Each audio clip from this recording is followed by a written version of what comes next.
بسم الله الرحمن الرحيم.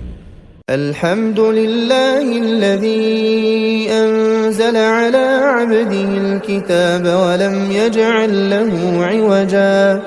قيما لينذر بأسا شديدا من لدنه ويبشر المؤمنين الذين يعملون الصالحات أن لهم أجرا حسنا ماكثين فيه أبدا وينذر الذين قالوا اتخذ الله ولدا ما لهم به من علم ولا لآبائهم كبرت كلمة تخرج من أفواههم إن يقولون إلا كذبا فلعلك باخع نفسك على آثارهم إن لم يؤمنوا بهذا الحديث أسفا إنا جعلنا ما على الأرض زينة لها لنبلوهم أيهم أحسن عملا وإنا لجاعلون ما عليها صعيدا جرزا أم حسبت أن أصحاب الكهف والرقيم كانوا من آياتنا عجبا إذ أوى الفتية إلى الكهف فقالوا ربنا آتنا من لدنك رحمة وهيئ لنا من أمرنا رشدا فضربنا على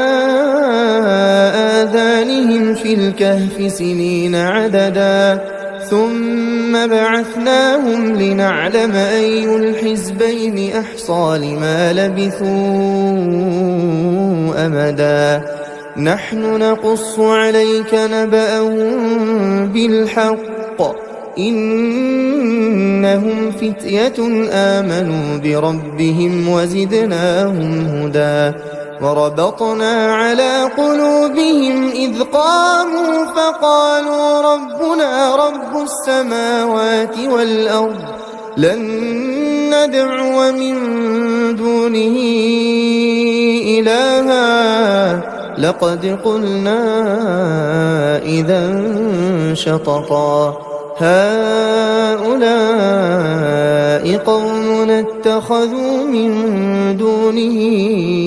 آلهة لولا يأتون عليهم بسلطان بين فمن أظلم ممن افترى على الله كذبا وإذ اعتزلتموهم وما يعبدون إلا الله فأووا إلى الكهف ينشر لكم ربكم من رحمته ويهيئ لكم من أمركم مرفقا وترى الشمس إذا طلعت تزاور عن كهفهم ذات اليمين وإذا غربت تقرضهم ذات الشمال وهم في فجوة منه ذلك من آيات الله من يهد الله فهو المهتد ومن يضلل فلن تجد له وليا مرشدا وتحسبهم أيقاظا وهم رقود ونقلبهم ذات اليمين وذات الشمال وكلبهم باسط ذراعيه بالوصيد لو اطلعت عليهم لوليت منهم فرارا ولملئت منهم رعبا وكذلك بعثناهم ليتساءلوا بينهم قال قائل منهم كم لبثتم قالوا لبثنا يوما أو بعض يوم قالوا ربكم أعلم بما لبثتم فبعثوا أحدكم بورقكم هذه إلى المدينة فلينظر أيها أزكى طعاما فليأتكم برزق منه وليتلطف ولا يشعرن بكم أحدا إنهم إن يظهروا عليكم يرجموكم أو يعيدوكم في ملتهم ولن تفلحوا إذن أبدا وكذلك أعثرنا عليهم ليعلموا أن وعد الله حق وأن الساعة لا ريب فيها إذ يتنازعون بينهم أمرهم فقالوا ابنوا عليهم بنيانا ربهم أعلم بهم قال الذين غلبوا على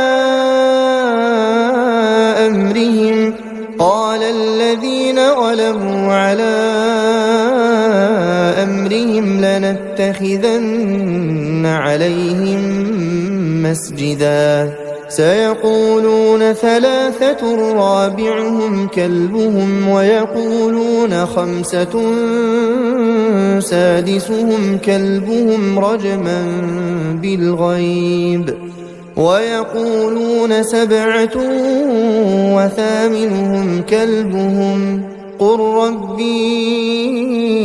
أعلم بعدتهم ما يعلمهم إلا قليل فلا تمار فيهم إلا مراء ظاهرا ولا تستفت فيهم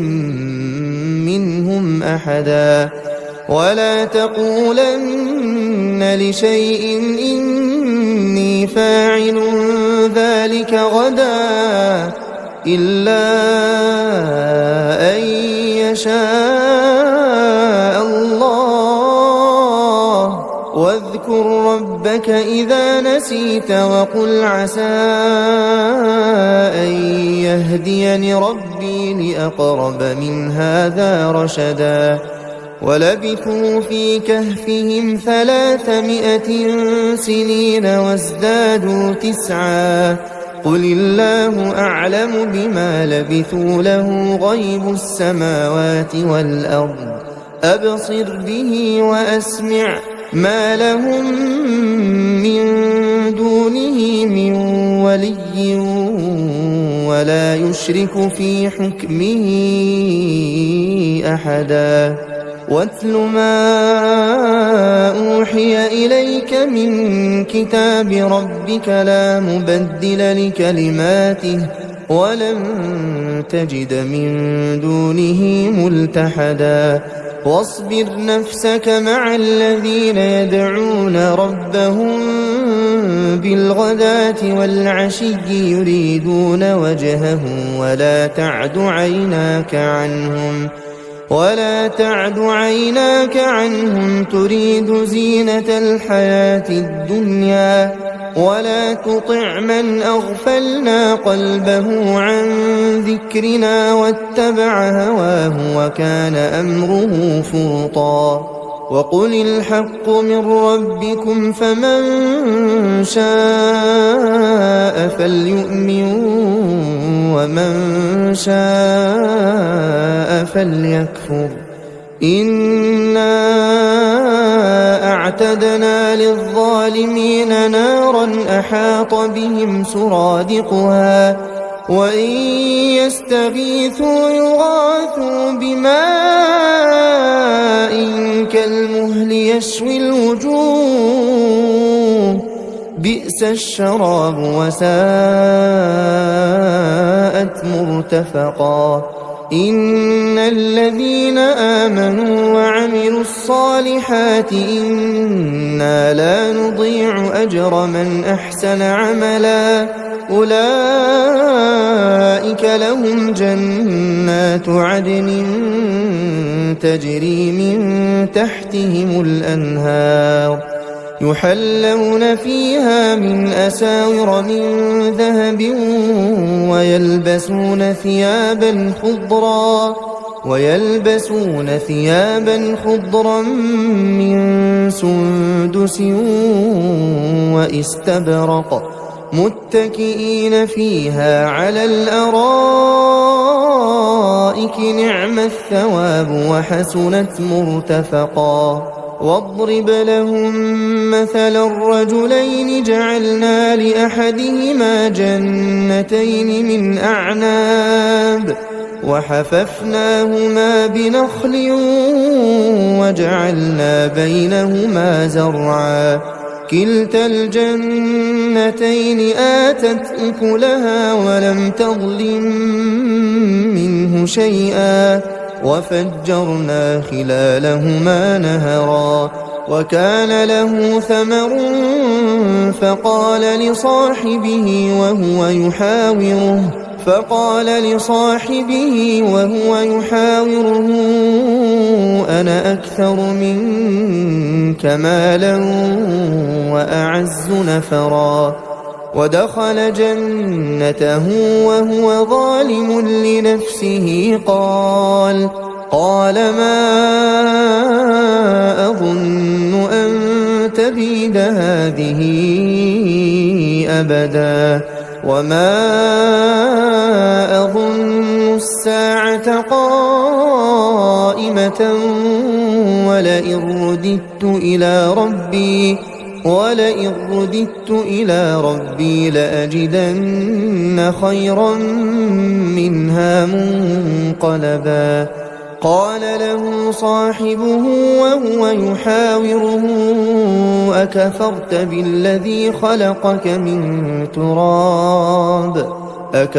بالذي خلقك من تراب ثم من نطفة ثم سواك رجلا لكن هو الله ربي ولا أشرك بربي أحدا ولولا إذ دخلت جنتك قلت ما شاء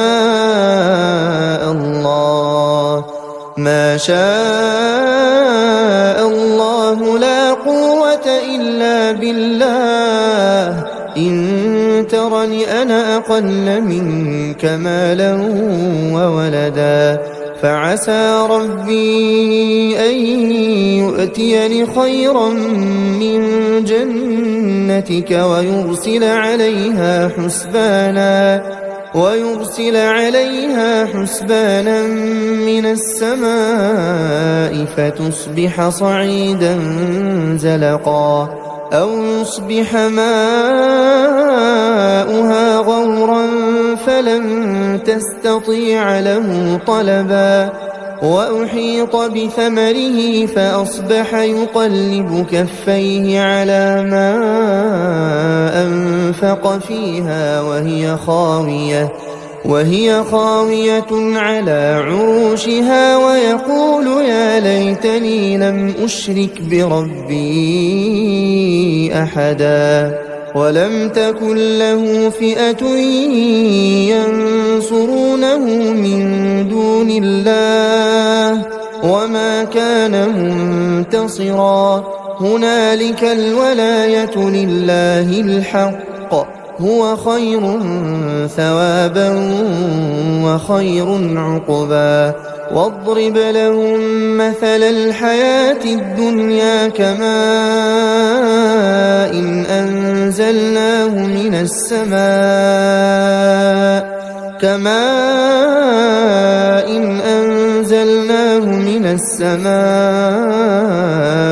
فاختلط به نبات الأرض فأصبح هشيما تذروه الرياح وكان الله على كل شيء مقتدرا المال والبنون زينة الحياة الدنيا والباقيات الصالحات خير عند ربك ثوابا وخير أملا ويوم نسير الجبال وترى الأرض بارزة وحشرناهم فلم نغادر منهم أحدا وعرضوا على ربك صفا لقد جئتمونا كما خلقناكم أول مرة بل زعمتم أن لن نجعل لكم موعدا ووضع الكتاب فترى المجرمين مشفقين مما فيه ويقولون يا ويلتنا ما لهذا الكتاب لا يغادر صغيرة ولا كبيرة إلا أحصاها ووجدوا ما عملوا حاضرا ولا يظلم ربك أحدا وإذ قلنا للملائكة اسجدوا لآدم فسجدوا إلا إبليس كان من الجن ففسق عن أمر ربه أفتتخذونه وذريته أولياء من دوني وهم لكم عدو بئس للظالمين بدلا ما أشهدتهم خلق السماوات والأرض ولا خلق أنفسهم وما كنت متخذ المضلين عضدا ويوم يقول نادوا شركائي الذين زعمتم فدعوهم فلم يستجيبوا لهم وجعلنا بينهم موبقا ورأى المجرمون النار فظنوا أنهم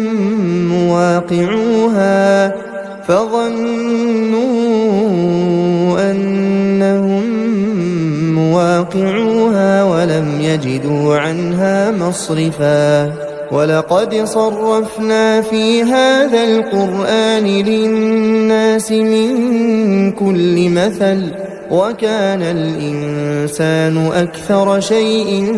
جدلا وما منع الناس أن يؤمنوا إذ جاءهم الهدى ويستغفروا ربهم إلا أن تأتيهم سنة الأولين أو يأتيهم العذاب قبلا وما نرسل المرسلين إلا مبشرين ومنذرين ويجادل الذين كفروا بالباطل ليدحضوا به الحق واتخذوا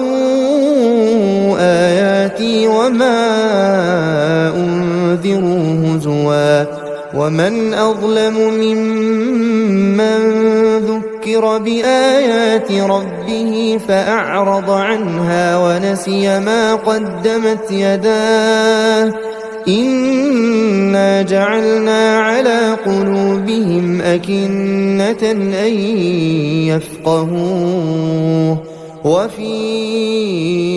آذانهم وقرا وإن تدعهم إلى الهدى فلن يهتدوا إذا أبدا وربك الغفور ذو الرحمة لو يؤاخذهم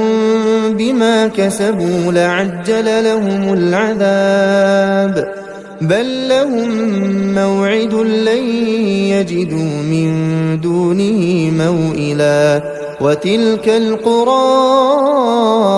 أهلكناهم لما ظلموا وجعلنا لمهلكهم موعدا وإذ قال موسى لفتاه لا أبرح حتى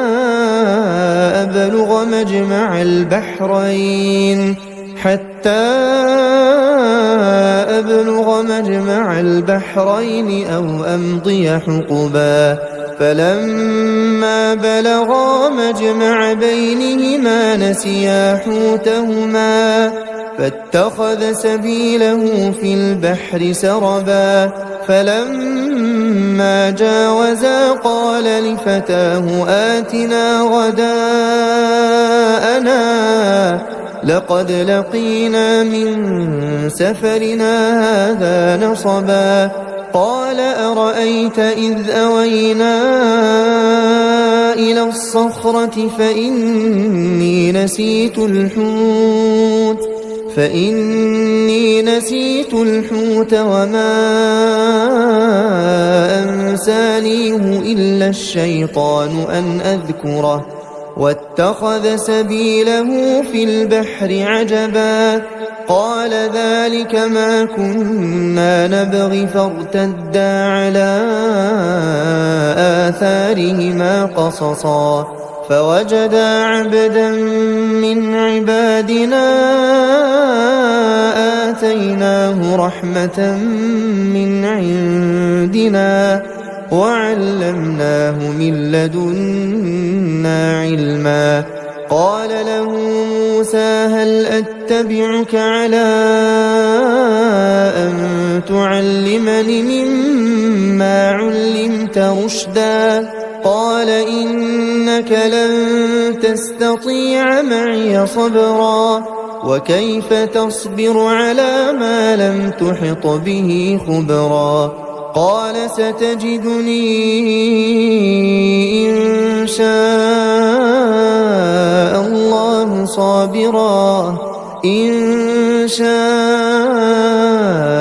الله صابرا ولا أعصي لك أمرا قال فإن اتبعتني فلا تسألني عن شيء حتى أحدث لك منه ذكرا فانطلقا حتى إذا ركبا في السفينة خرقها قال أخرقتها لتغرق أهلها لقد جئت شيئا إمرا قال ألم أقل إنك لن تستطيع معي صبرا قال لا تؤاخذني بما نسيت ولا ترهقني من أمري عسرا فانطلقا حتى إذا لقيا غلاما فقتله قال أقتلت نفسا زكية بغير نفس لقد جئت شيئا نكرا قال ألم أقل لك إنك لن تستطيع معي صبرا قال إن سألتك عن شيء بعدها فلا تصاحبني قد بلغت من لدني عذرا فانطلقا حتى إذا أتيا أهل قرية استطعما أهلها فأبوا أن يضيفوهما فوجدا فيها جدارا يريد أن ينقض فأقامه قال لو شئت لاتخذت عليه أجرا قال هذا فراق بيني وبينك سأنبئك بتأويل ما لم تستطع عليه صبرا أما السفينة فكانت لمساكين يعملون في البحر فأردت أن أعيبها وكان وراءهم ملك يأخذ كل سفينة غصبا وأما الغلام فكان أبواه مؤمنين فخشينا أن يرهقهما طغيانا وكفرا فأردنا أن يبدلهما ربهما خيرا منه زكاة وأقرب رحما. وأما الجدار فكان لغلامين يتيمين في المدينة وكان تحته كنز لهما وكان أبوهما صالحا فأراد ربك أن يبلغا أشدهما ويستخرجا كنزهما رحمة من ربك وما فعلته عن أمري ذلك تأويل ما لم تسطع عليه صبرا. ويسألونك عن ذي القرنين قل سأتلو عليكم منه ذكرا. إنا مكنا له في الأرض وآتيناه من كل شيء سببا فأتبع سببا حتى إذا بلغ مغرب الشمس وجدها تغرب في عين حمئة ووجد عندها قوما قلنا يا ذا القرنين إما أن تعذب وإما أن تتخذ فيهم حسنا. قال أما من ظلم فسوف نعذبه ثم يرد إلى ربه فيعذبه عذابا نكرا. وأما من آمن وعمل صالحا فله جزاء الحسنى وسنقول له من أمرنا يسرا. ثم أتبع سببا حتى إذا بلغ مطلع الشمس وجدها تطلع على قوم لم نجعل لهم من دونها سترا. كذلك وقد أحطنا بما لديه خبرا. ثم أتبع سببا حتى إذا بلغ بين السدين وجد من دونهما قوما لا يكادون يفقهون قولا. قالوا يا ذا القرنين إن يأجوج ومأجوج مفسدون في الأرض فهل نجعل لك خرجا على أن تجعل بيننا وبينهم سدا. قال ما مكني فيه ربي خير فأعينوني بقوة أجعل بينكم وبينهم ردما. آتوني زبر الحديد حتى إذا ساوى بين الصدفين قال انفخوا حتى إذا جعله نارا قال آتوني أفرغ عليه قطرا. فما استطاعوا أن يظهروه وما استطاعوا له نقبا. قال هذا رحمة من ربي فإذا جاء وعد ربي جعله دكاء وكان وعد ربي حقا. وتركنا بعضهم يومئذ يموج في بعض ونفخ في الصور فجمعناهم جمعا وعرضنا جهنم يومئذ للكافرين عرضا. الذين كانت أعينهم في غطاء عن ذكري وكانوا لا يستطيعون سمعا. أفحسب الذين كفروا أن يتخذوا عبادي من دوني أولياء إنا أعتدنا وأعتدنا جهنم للكافرين نزلا قل هل ننبئكم بالأخسرين أعمالا الذين ضل سعيهم في الحياة الدنيا وهم يحسبون أنهم يحسنون صنعا أولئك الذين كفروا بآيات ربهم ولقائه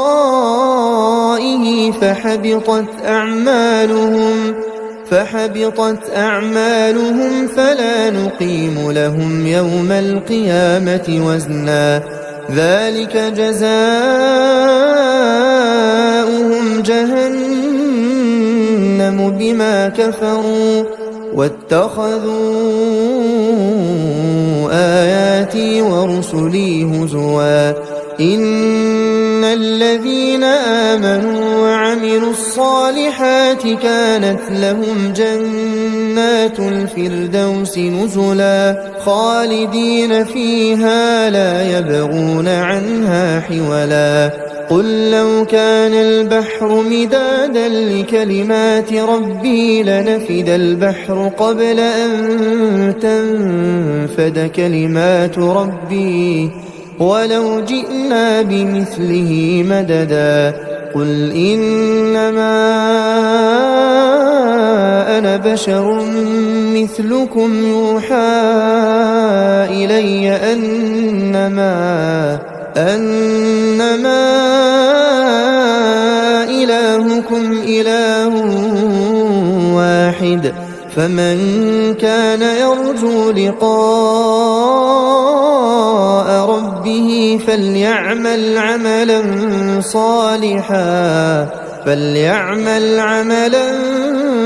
صالحا ولا يشرك بعبادة ربه أحدا.